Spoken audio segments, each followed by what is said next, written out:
มันฝนตกฟ้ามืดครึ้มไปใส่กระไปบ่ได้สิไปถ่ายคลิปกระไปบ่ได้แต่อยู่ในห้างฝนตกบูเสาจะเทื่อ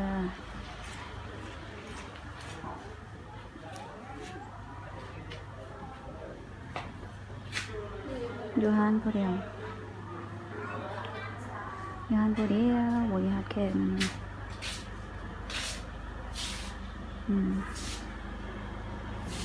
เงียบเหงามันยังมีฮอดแขกเข้าห้างเลย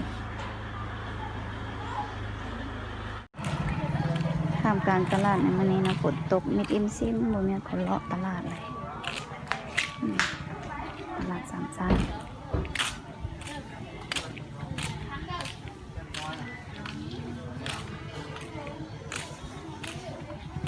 ตกบ่มีคนเลาะตลาดเลยมีสิพามากินเปิดเลยเปิดยังบ่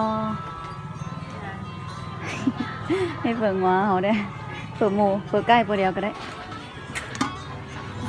มาเปิดอาหารในเราปลาเราให้แซ่บได้ในเราขวดตับขวดเตาขึ้นอันนี้มันขัวนองมันจะแซ่บขัวเห็ดนางรมมีร้านนึงไข่เค็มหรือว่าไข่พะโล้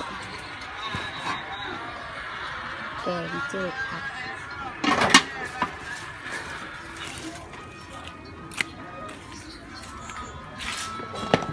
มันไรเสือเขากินได้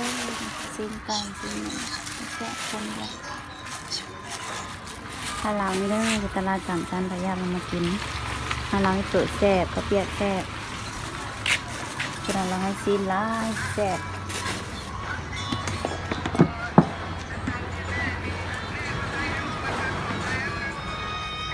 เปิดเสียงของเด้อก็แซ่บ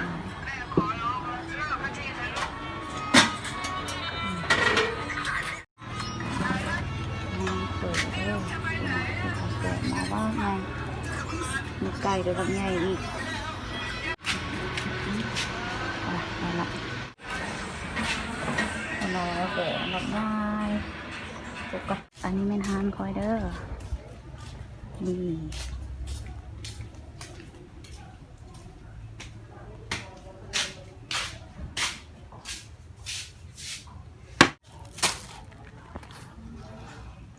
ด้วยเฝอ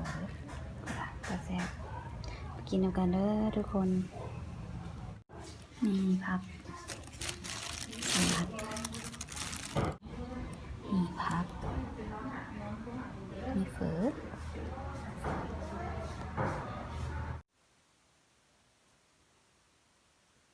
เด้อทุกคนแซ่บนะ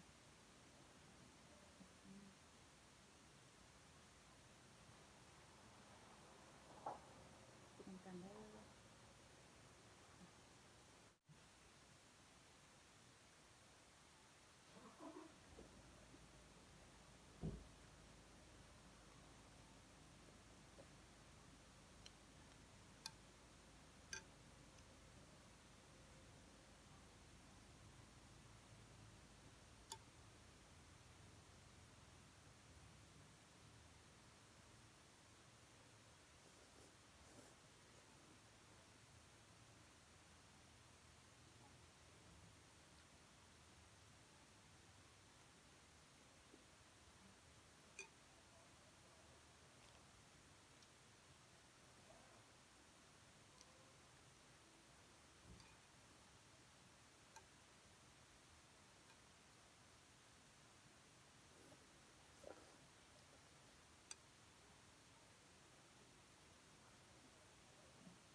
แน่เลยดูยินถึง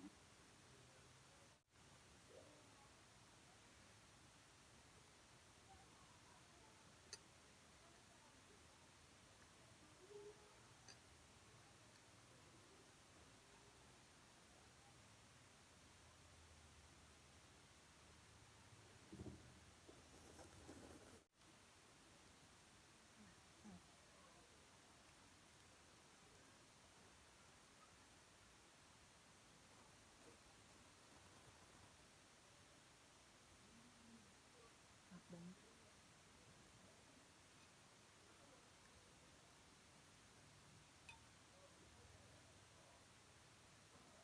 มาอีกแล้ว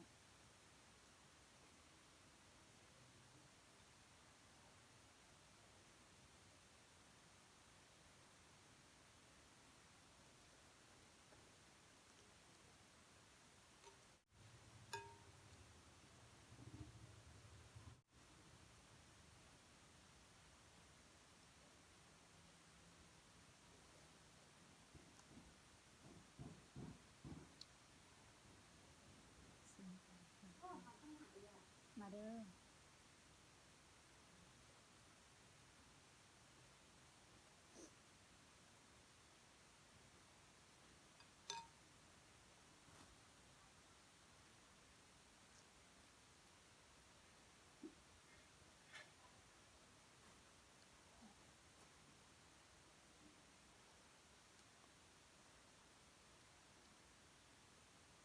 3 เดือนเม็ดต่อนึง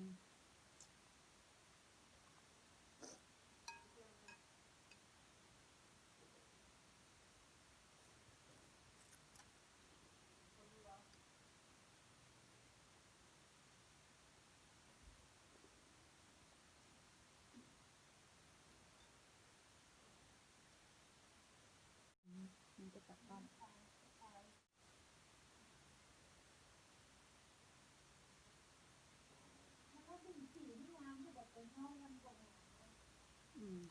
มันคือประมาณ80%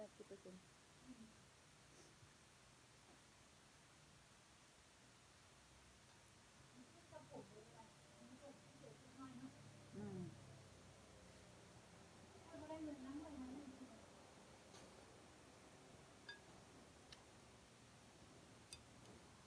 กับ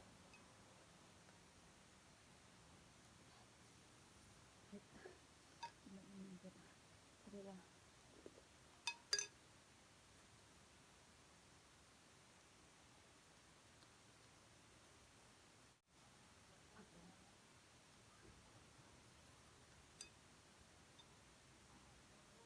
มาแล้วอีกหน่อยที่ 2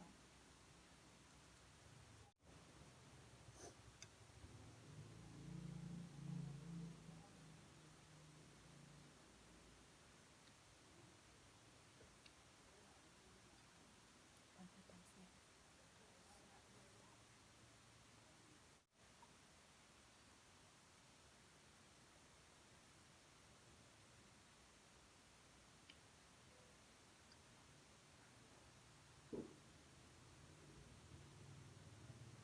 นี่อย่างนั้นคนเดียว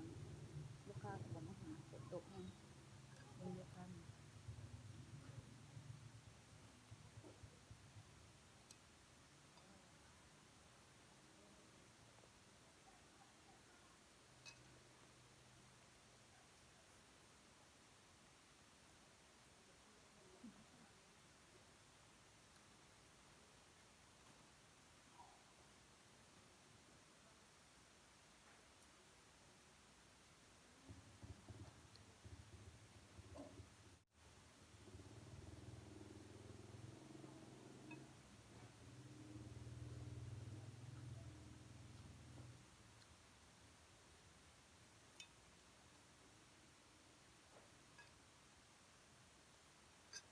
ปกติก็จะมากินเผ็ดแบบนี้กินให้ FC ทุกคน